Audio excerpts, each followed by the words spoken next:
Hello and welcome to Fast Effect Double Speed Magic the Gathering from ELD's Time Vault Games. This is the ELD Premodern Open. Justin on Tidenought been on an absolute tear with this deck versus Josh on Landstill. Josh actually been creating YouTube content about Premodern specifically. Check out the link in the description to see his videos. He has a standstill here, and Justin's just going to go ahead and jam. Landstill, the type of deck that gets better the longer the game goes, gives you a chance to potentially outplay your opponent. And here we see a turn 2 Dreadnought, so the amount of time that Josh is going to have to interact is really condensed. Impulse, digging, going to need an answer to this Dreadnought. This is just 2 taps and you are out of there from the 12/12 Trampler. Blocker's not usually even part of the equation in extending your life against this guy. It is a massive body. And let's see where this goes. The untap has happened. Phased back in. I think actually Josh has an extra card in his hand. He did have Standstill and Impulse. He's seen a ton of extra cards. So discarding down to hand size. Dreadnought sending. This is it. Here we go. Main phase. Jamming a Swords to Plowshares. Counterspell. Mana Leak. Gush in response. There's the foil. And that's it for counters. As Justin picks up a quick game number 1. We see here the Swords to Plowshares. For those unfamiliar, that would be mostly newer players. These cards are classics that have been around since the beginning of the game. Mana Leak since the late 90s. Of course, Gush. Really one of my favorite parts about this format. Gush is my all-time favorite Magic card.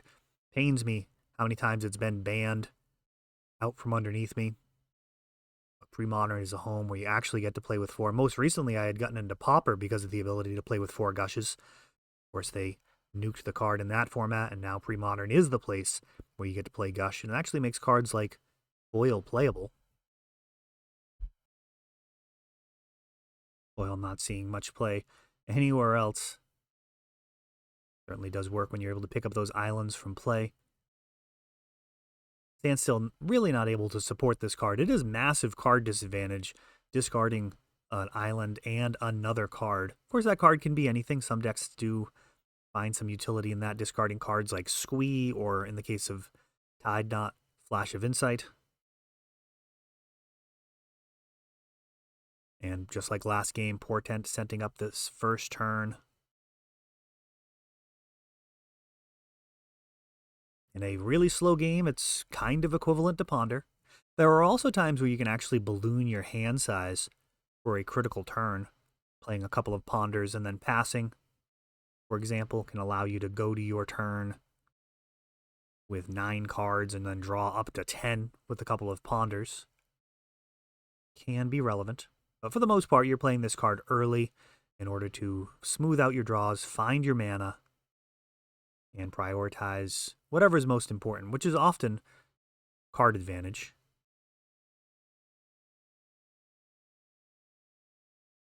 Just a back and forth game. This is more what Standstill is hoping for in a hard cast Flash of Insight.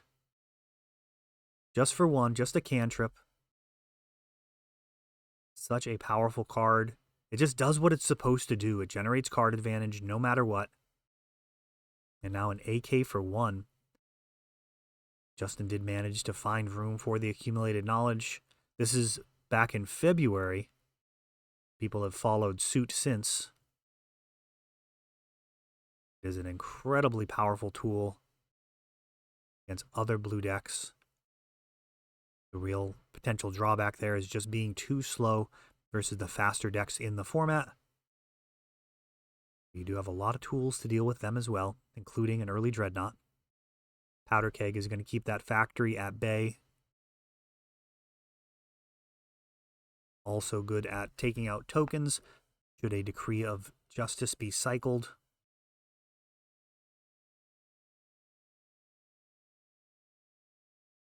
And land go. Yeah, Landstill. Definitely this is where they want to be. Just a back and forth. Where you don't want to be is down in card advantage.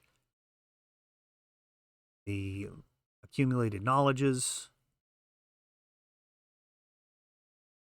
and the Flash of Insight are a real problem for Landstill.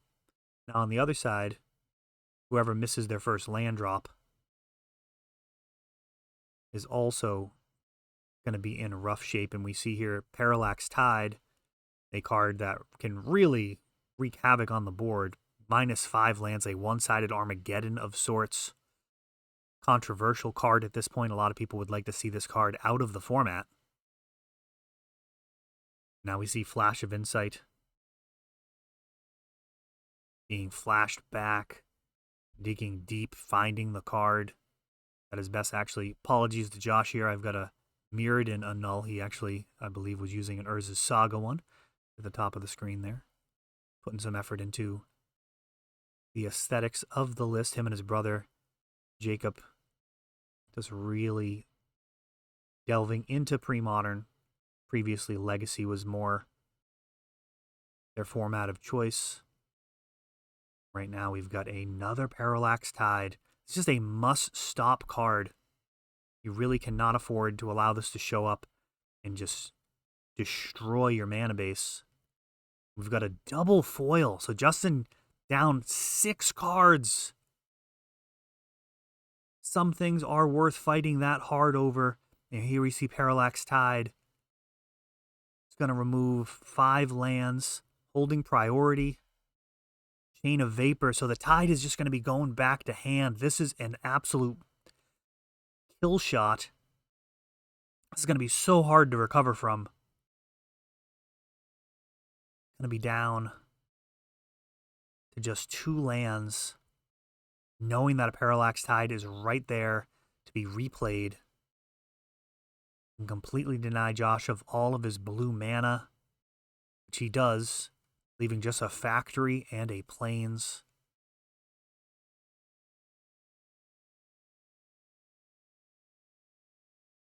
That is a brutal turn. Oh, and then Brain Freeze on top of it. Wow. I don't know how Josh was getting back into that game, but we see a massive Brain Freeze. The storm count was very high there. We had Tide plus Chain of Vapor plus the battle. And that may just run Josh out of cards inevitably here. Justin completely in the driver's seat. Can continue drawing cards with effects like Gush and Accumulated Knowledge. There's no way he's going to deck out first. And Josh just goes ahead and scoops it up. As that Brain Freeze is just a hellacious sideboard card versus the slower control decks. Not a whole lot that they can do about that. It is pretty much stifle or bust. That is just a incredible follow-up to any type of complicated stack.